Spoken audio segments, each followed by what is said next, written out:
mi vida y la vida del pueblo español. Me da como tarea los últimos años de ser el testimonio directo de todo lo que se está ocultando y bueno, pues con vosotros como con quien quiera no tengo secretos, ¿no? ya les decía incluso ayer, es posible que yo desde el punto de vista histórico no pueda hacer una narración tan precisa como un historiador o un intelectual, pero desde el punto de vista de las vivencias nadie me puede arrebatar de que lo he vivido y soy un testimonio fiable, ¿no? Que desgraciadamente en los libros de historia muchas veces carece de este testimonio, lo que es la historia oral. Hubo un gran menosprecio aquí, incluso de, bueno, por cultura, los propios historiadores han hecho mucho más fiabilidad a unos archivos que son la versión franquista que a una víctima que ha vivido directamente los acontecimientos. Entonces ahí tenemos no la alteración simplemente voluntaria del sistema de transmitir una historia no real, sino de historiadores que contribuyen a partir de esas fuentes de información, pues hacer, o sea, legitimar una historia que no es la historia de España. Y entonces los pocos testimonios que hemos quedado, lo poco, y que nos han permitido, que todo el mundo tampoco ha tomado esta tarea. Sé algunos, cuando yo volví aquí en el año 90, que ya me incorporé más a este trabajo, porque yo vine a España en el año 77, pero bueno, vivía en Francia, tenía mis problemas allí, y yo continué hasta coger la jubilación, y me incorporo aquí en esta zona, casualmente de Valencia, por una serie de razones, y entonces, como ya habíamos hecho un trabajo, mi compañero Zapico y Jalisco, los supervivientes, habíamos hecho un trabajo ya un poco hacia Galicia y hacia León, pues yo he continuado ese trabajo dando una dimensión nacional. Creamos una asociación que se llama Archivo Guerra y Exilio, está implantada a nivel nacional. Hemos asociado el tema de la lucha por el reconocimiento del movimiento guerrillero como un movimiento antifranquista al lado de los niños de la guerra que habían evacuado durante la guerra, las brigadas internacionales, todo lo que no se reconocía que había sido un factor importante en la historia de España.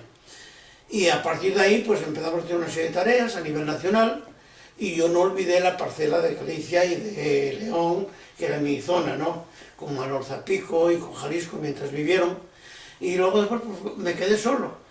Pero para mí es una tarea importante, sé los inconvenientes que tengo, sé todo el silencio que se ha construido, que es difícil a romper, pero para mí es un problema de dignidad, de ser el portavoz de mis compañeros, que la mayor parte quedaron, bueno, la mayoría quedaron en el camino y teníamos la ilusión, además lo hablábamos alguna vez, si alguno queda vivo, que sea el que transmite todo lo que es nuestra motivación de estar aquí, ir a la muerte, convencidos que todos estábamos convencidos que íbamos a morir de una manera o de otra, las condiciones no te ofrecían otra alternativa, y siempre tenías ese mensaje, si alguno por casualidad se queda, que sea el portavoz de lo que es nuestra firmeza. Bueno, a mí me tocó ser ese portavoz y quiero ser fiel a mis compañeros hasta que dure mi vida. Y estoy dando lo que tenga que dar. Yo sé que tengo muchos inconvenientes, es muy difícil porque un solo portavoz no es suficiente. Hoy aparecen otros, hoy el tema de la rescate de memoria ha tomado dimensiones nacionales. Para mí, no siempre bien ajustada, para mí, yo tampoco quiero ser el juzgador de todo, pero sin embargo hay un sentimiento que se ha despertado de que aquí esta democracia tiene una deuda con el pueblo, es devolverle el derecho a expresar su dignidad y a rescatar su memoria. Y bueno, pues estamos en esa lucha, la hemos llevado al Parlamento. Es muy difícil en unos parlamentos de la forma que están constituidos aquí, de que eso penetre. Nos han hecho el boicot por todo. Hubo algunas expresiones de, bueno, de buena voluntad, pero en las ocasiones que es inviable. Por ejemplo, nosotros hemos presentado un proyecto no de ley desde nuestra asociación que, bueno, lo presenta Izquierda Unida en el año 51, en el año 2001, lo presenta en el Parlamento, pero de una manera, bueno, casi por caridad. Estos miserables que nadie los escucha. Yo tenía amigos que eran diputados en aquel momento, y dije, hombre, por favor, acordaros un poco de esta deuda, que es el referente, es vuestro referente, en una parte importante. Y al último lo presentan en el momento que estaba el PP, que tenía mayoría, la apoyan los socialistas porque también teníamos relaciones con ellos y tal, pero de una manera tan cansina que, quedó así, en fin, lo llevaron al Parlamento. Hubo una sesión parlamentaria, allí estábamos nosotros, y al último nos dicen el PP, y no admite, hay que negociar. Este concepto español que todo se negocia, a negociar con el PP. Es que estáis de acuerdo que se os reconozca el primer punto. El primer punto era que no éramos bandoleros. A mí me importaba 3 pepinos, que me llamen como me llamen. Pero los otros puntos de los derechos, el reconocimiento a fines, bueno, militares, sociales, políticos, eso no. Y entonces dijeron, bueno, empezamos con esto, ya veremos. Pero luego después viene el Partido Socialista, está en el gobierno. Y entonces no. Y entonces ya no tenemos el mismo valor. Entonces, ¿qué queréis? Y así estamos, Bueno, ¿qué nos queda? Bueno, desde el punto de vista de la asociación lo tiene claro. Yo pude incorporar a una cantidad de gente que no conocían lo que había sido este movimiento, ahora lo conocen, se han hecho por ellos, se han motivado a otras gentes, nos ha permitido de llevar la voz un poco por toda España, porque por ejemplo, cuando organizamos una caravana a la memoria en el año 2002, que recorrimos toda España, el elemento central era el movimiento guerrillero. Iban los niños de la guerra, que vinieron algunos de la Unión Soviética y de Chile y de por ahí, pero fundamentalmente éramos un núcleo todavía de guerrilleros, y era lo nuestro que vibraba en torno al mensaje, en el mensaje que nos han recibido muchos países, muchos lugares de España nos han recibido, incluso las instituciones, y bueno, quedó un poco eso, que se enteraron de que había visto movimiento guerrillero en este país, porque en algunos lugares no se sabía, la historia nunca dijo que había algún bandolero por ahí, que anda por ahí suelto, pero no había guerrilleros que tenían una motivación política, que eran los restos del ejército republicano, y que bueno, que tenían una estrategia de acabar con el régimen franquista, no por nostalgia de nada, sino por darle a España el derecho que le pertenecía, ¿no? El derecho que había optado en el 36. Bueno, pues todo eso pues es mensajes permanentes que estamos transmitiendo. Eso nos permitió ir a muchas universidades, institutos y tal. Y bueno, aunque hay una desfiguración todavía, porque si no se vive es muy difícil. No es lo mismo que vas a un pueblo, a tu pueblo, a Langullo, o a Frexido, o a otro pueblo, que han vivido allí, entonces ven el aspecto humano del guerrillero. Los otros lo ven así de una manera distante, bueno, ¿qué será? Y hay siempre la duda. Cuando no hay una transmisión histórica, científica, en condiciones, dice, esta es la historia de España, se acepte o no se acepte, se haya sido justo, no haya sido justo, esto existió. Y existió en estas condiciones.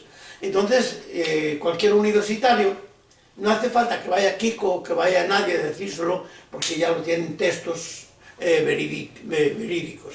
Y claro, por eso no existe. Entonces tiene un valor terrible cuando ven bueno, yo tengo un éxito terrible, no porque yo sea una figura ni nada, porque soy eso, el resto de algo que, hombre, pues es verdad, eran humanos, no es como lo decían, tenían carácter humano, no solamente físico, sino también tienen un comportamiento humano. Y esos valores son los que nos encargamos de transmitir al pueblo valores, porque muchas veces no es suficientemente el estar agonizando y bataleando con algo que no te va. Hace falta saber qué alternativas. Y para saber qué alternativas hace falta saber qué referentes humanos, sociales, de dignidad, de convivencia se pretendía en el año 36, por ejemplo, nace Fitzgerald. ¿Cuál era el proyecto? ¿Y por qué? ¿Y por qué ese pueblo, muchas veces sin conocimiento político, fue a la palestra voluntariamente a dar la piel justamente por defender aquello? ¿Qué tenía aquello? No, eso se les niega. Eso se niega en los libros de texto, no hay ese tema. Y bueno, pues esa concepción abstracta de pasar de puntillas la historia del siglo XX, que eso lo hacen aquí en nuestras instituciones, nos lo dicen todos los profesores. Aquí empiezan a dar la historia del siglo XX el mes de mayo, por ejemplo, en todos los años en las clases de historia. El mes de mayo está pendiente ya los exámenes. Tienen una semana de historia y automáticamente, claro, ahí no se puntualiza. Y claro, y ya el texto está en condiciones que no penetres en los detalles. Y bueno, pues es un poco de mis batallas. Yo ya no reivindico nada, personalmente nada, simplemente que la historia sea real, que lleguemos a puntualizar la historia y que no nos quieran eso legitimar una historia eternamente, que es la historia franquista. Porque si no tuviese la historia franquista, no sé si tenéis conocimiento de la construcción ahora del libro didáctico de historia de la Real Academia. Bueno, hay un contencioso con algún historiador que levantó la voz, porque se trata de blanquear el franquismo y de culpabilizar a la República como que fue la República la causante de la guerra civil, una cantidad de deformaciones terribles. Es tan exagerado que obligó a algunos historiadores a llamar la atención, entonces lo han congelado y dijeron que iban a revisarlo. Pero cuando salga eso, esas son las tablas de la ley. En el año 2000, ya en el siglo XXI, el diccionario de la historia, nadie te lo va a arrebatar, nadie te lo va a contestar. Y va a quedar ahí plasmado justamente la ocultación, el entierro de todo lo que ha sido una etapa del siglo XX y automáticamente la desfiguración de lo que ha sido este pueblo que ha sufrido tanto durante 40 años de dictadura. Eso queda completamente anulado. Y queda anulado el proyecto republicano y queda anulado esa dignidad que el pueblo recuperó en 1931, 36, la dignidad humana para defender y proclamar justamente una sociedad que estuviera a tono con los intereses de esa sociedad, campesinos, obreros, intelectuales, todo el mundo. Y bueno, pues en esa batalla, es donde estamos también dando la batalla, que me parece importante. Yo muchas veces decía, bueno, hay dos etapas en este periodo de los 30 años últimos, que yo me dediqué a este tema. El primer periodo era la reivindicación, por supuesto, del reconocimiento de mis compañeros, del movimiento guerrillero, y llega un momento ya que también hay que asociarlo a que les hablas de eso y eso solo no vale. Tienes que venderlos en causa. A un joven tú le hablas, bueno, es que hubo guerrillas y defendían la República y tal, bueno, puedes darle el discurso como quieras, pero si tú no le asocias a su preocupación por su futuro, es muy difícil que lo comprenda. Pero hay que decirle que justamente los valores aquellos, cuando hablamos de rescate de memoria, no es un recuerdo así simplista, es un valor de aquellas personas que han asesinado y que están en las cunetas, muchos de ellos. No era porque eran, no importa qué, es que tenían un contenido. Y ese contenido era el valor que nosotros reivindicamos, el valor de estar en una sociedad más digna, una sociedad más equitativa, una sociedad más culta, una sociedad que piensa y que se desarrolla por sí mismo. Y bueno, pues eso también hay que asociarlo al método de enseñanza, el método de transmisión desde los libros, desde la enseñanza pedagógica. Por ejemplo, bueno, ahora están retrocediendo otra vez, ya nos quieren meter el catecismo en nombre de la historia, ¿comprendes? Entonces reducen la reflexión del conocimiento histórico como identidad de ser humano, que no, antes que nosotros había otros, hace falta conocerlos, quiénes eran y qué hacían y qué nos han transmitido. Bueno, pues ya quieren reducir todos esos conceptos para la mística de la Iglesia, de la religión y toda esa cuestión, entorpecer el pensamiento de las personas para que no sean capaces de pensar. Bueno, entonces, justamente hay que también luchar en contra de eso, asociando lo que es nuestra historia a lo que es el futuro de la sociedad, si la sociedad lo quiere. Y para que lo quiera, tiene que tener conocimiento. Un imbécil no quiere nada, es un imbécil, ¿no? Pero alguien que piensa y que examina, pues puede tener un proyecto y puede contribuir al bien propio y al bien de los demás. Es un poco el tema, que es ya más pedagógico que de recuerdos, ¿no? Pero que no está mal el recuerdo, porque tú no puedes, para mí es fundamental, es mi identidad, es lo que he vivido, es mi sentimiento. Es muy difícil hacer sustraer de... Ya ves que... yo me emociono porque fue tan fuerte, y los lazos de compañerismo fueron tan grandes que ahora no existe. Que eso hay que vivirlo. Muchas veces me dicen, bueno, ¿y qué tal vivías? Es difícil explicarlo porque es una narración que parece novela, pero muchas veces hay que verlo en los sentimientos, en la gente que sabe que va a morir, la gente que te está apoyando, que podía no hacerlo y que se compromete para salvar la otra vida. Eso pertenece a aquella vida. Y conocerla es muy importante, aunque no sean las mismas pruebas, al menos tener los mismos sentimientos de solidaridad, que es lo que está fracasando, por ejemplo, ahora. Ahora hay una cultura, cada uno para sí, que es la cultura del sistema, de manera de desasociar las masas que sufren, desasociarles de eso, de que sepan que su suerte está con la de su compañero. En nuestro caso era más grave porque era la vida, no era simplemente la suerte, era la vida. Si no salvas tu compañero, no te salvas tú tampoco. Y bueno, todo eso creó lazos muy profundos, que ya digo, es muy difícil de comprender si no lo has vivido. Hay unos tópicos también, yo trato de deshacer, porque incluso cuando se habla de la guerrilla, cuando se habla de la lucha armada, se hacen unas generalidades, así muy como algo uniforme, que todo funcionaba en torno a un pensamiento que se decidía en alguna parte, que todo estaba escrito, todo estaba programado. No, la guerrilla no era esa.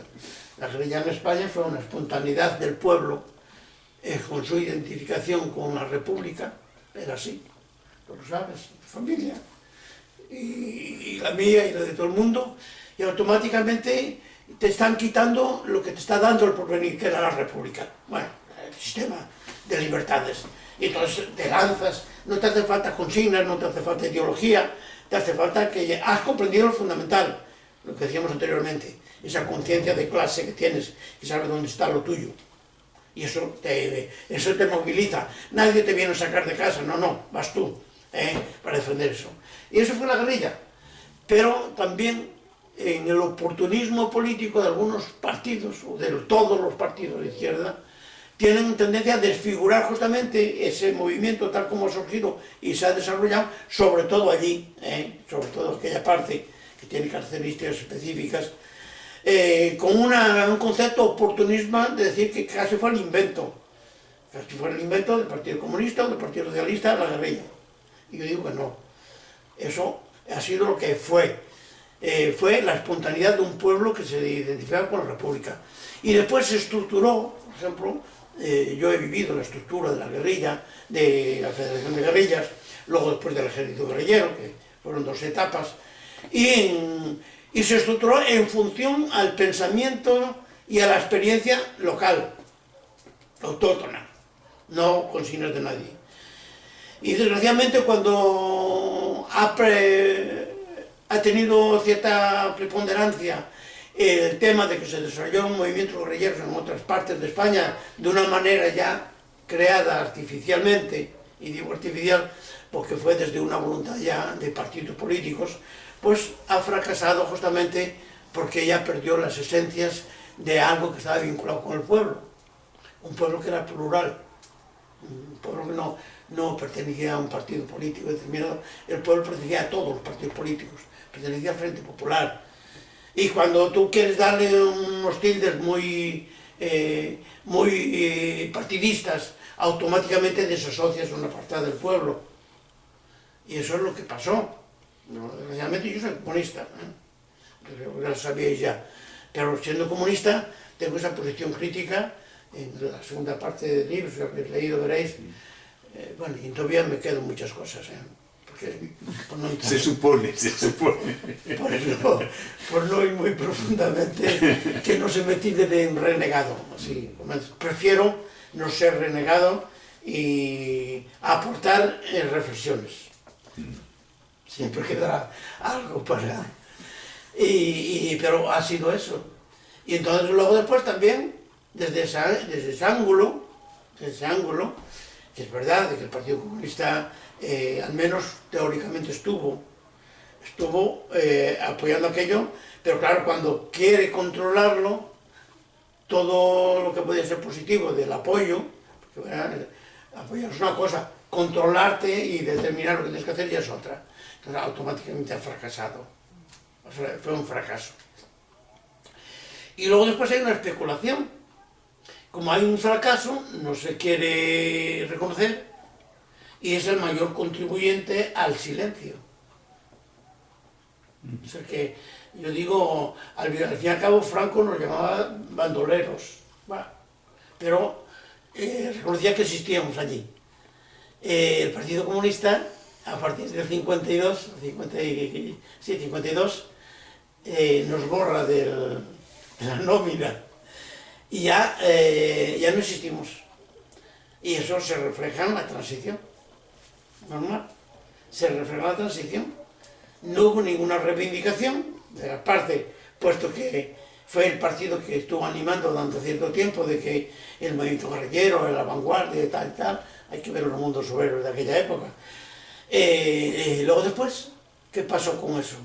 Pues tenían que quemar todos los mundos obreros que habían salido para que no se le vean las huellas. Y entonces pues se firman los pactos de la transición, de la Moncloa, se firma eso, la renuncia a un patrimonio al fin y al cabo, aunque no era su patrimonio, porque tampoco lo era, pero bueno, puesto que se había querido patronizar esa lucha armada en contra del régimen, reivindícalo también en este momento, y te dará honores que lo reivindicas, pero no lo han reivindicado.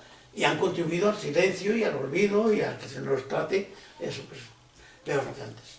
Yo se lo decía ayer todavía en una conferencia que di, había jóvenes comunistas, y no les fui por cuatro caminos, jóvenes que se llaman jóvenes comunistas y tal. Digo, mira, el partido, yo me identifico con la ideología de base, con la que murieron muchos de mis compañeros. Pero también me identifico con los socialistas o con los anarquistas, porque estábamos de todos. Esa era la esencia de alguien que, bueno, el esquema que se puede hacer desde un partido político, desde un movimiento, pues siempre es hipotético, ¿no? No es científico, no es exacto. La vida no sabemos qué te dará, porque tú puedes hacerte un esquema de un proyecto hoy, y dentro de medio siglo o dentro de 20 años, bueno, pues tendrás que ver si se ajusta o no se ajusta a esa realidad. Entonces hay que verlo en esa dinámica, ¿no? Entonces yo lo que sé es que yo me identifico con todo, con todas las voluntades que había de aquella. Y convergían en el Frente Popular, que al fin y al cabo era lo que había como alternativa. Frente Popular tampoco era la panacea, era el inicio de un proceso en la historia de España, no era la panacea, no estaba todo resuelto. Era la base con lo que podías resolver los problemas, porque garantizaba la libertad y la gente tomaba sus destinos en las manos. En el momento que la sociedad es protagonista, automáticamente construye su liberación, construye su proyecto. Si no es protagonista, está esperando que alguien burocráticamente se lo resuelva, y eso nunca se resuelve. Por ideología simplemente no basta, hay que asociar ideología y práctica, y en la práctica es quién hace la práctica, la sociedad. Entonces, en ese sentido, pues no había ninguna perfección, ningún proyecto, pero había una voluntad que nos unificaba en ese sentido, y hay que verlo en ese sentido. Cualquiera de los partidos que se llamen de izquierdas o de emancipación social puede reivindicar aquella etapa, porque no el Partido Socialista, había compañeros socialistas, porque no la CNT, pero no fue nadie, no fue nadie, ninguno en el exilio, que yo sepa, nadie. Los compañeros de la CNT que pasaron de allí se quedaron en la cuneta, igual que nos quedamos los comunistas y los socialistas. Los socialistas les dieron un poco más de pomada, porque fue la única fuerza que sacó a los socialistas de Asturias, fueron los únicos socialistas que sacó, el barco, que vinieron algunos de allí de la Federación también, de nuestra parte, y bueno, pues al fin y al cabo, es lo único que hizo por ellos, nada más. Pero luego después, yo cuando llegué allí, que nos encontramos otra vez en París, bueno, pues estaban como estaban los demás, sin huérfanos. Era muy difícil en aquel momento exigir, Franco estaba en el poder, no había, se había terminado la guerra mundial, no había alternativas, nos han dividido, porque incluso es eso, en la Federación nos han dividido por todos los rollos internacionales. ¿Entiendes? En vez de identificarse con el Frente Popular, se identificaron unos con Moscú y otros con Estados Unidos. Y entonces nos han jodido, España quedó relegada. El problema de España no tenía importancia. La importancia es la confrontación de fuerzas internacionales, quién va a ser el tener la hegemonía. Mira que nos importaba bien que tenga la hegemonía uno con el que tenga el otro. España seguía en la dictadura, ¿comprendes? Y bueno, pues ese es el pago que hemos tenido ya todos. Y cuando vino la famosa transición, hemos pagado el pato, porque hemos sido uno de los sectores, bueno, algunos militares les han reconocido y tal, pero una gran parte de los que, sobre todo los bandoleros, seguimos siendo bandoleros, los archivos, seguimos siendo bandoleros. Y yo ayer les decía, porque sabes que aquí hay vino de moda, desde que nosotros empezamos a saber que habíamos existido. Vino de moda el asociarnos con Maki. Y es un concepto completamente deformado de lo que fue la guerrilla. Maki no quiere decir nada en español. Primeramente no quiere decir nada. Y nosotros no sabíamos lo que era un Maki. ¿Qué es eso de un Maki? ¿Qué es Maki? El primero que escribió, y solo lo enseñaba a él, fue el primer libro que aparece sobre la guerrilla de aquella parte, bueno, de toda España. Es un guardia civil que se llamaba Francisco Aguado, que le titula Maki. Y Maki tiene ese contenido, yo creo que no era tonto, sabía que, bueno, ese concepto de bandolero no cuajaba para todos. Y entonces, pues, dándole el concepto de Maki, era una cosa extraña, extranjera, la gente lo veía como algo así que venía de alguna parte, pero que no existía en el terreno, estaba deshumanizado. Un Maki en España, fíjate, en Galicia, un Maki, ¿qué es eso? Un interplanetario que aterriza aquí, ¿qué tal? Algo así. Sí, claro, no sabía lo que era. Y es que algunos lo dicen ahora, y así, como este concepto, un Maki. Parece que cayó de Marte, o de la Luna. Y es que, claro, es un concepto que es francés, pero mal dicho en español, porque allí es un maquisar, aquí es un maqui. Y el maqui es el bosque. Y automáticamente están desorientados completamente. El caso es que hay historiadores aquí que te lo repiten como papagayos, como se continúa.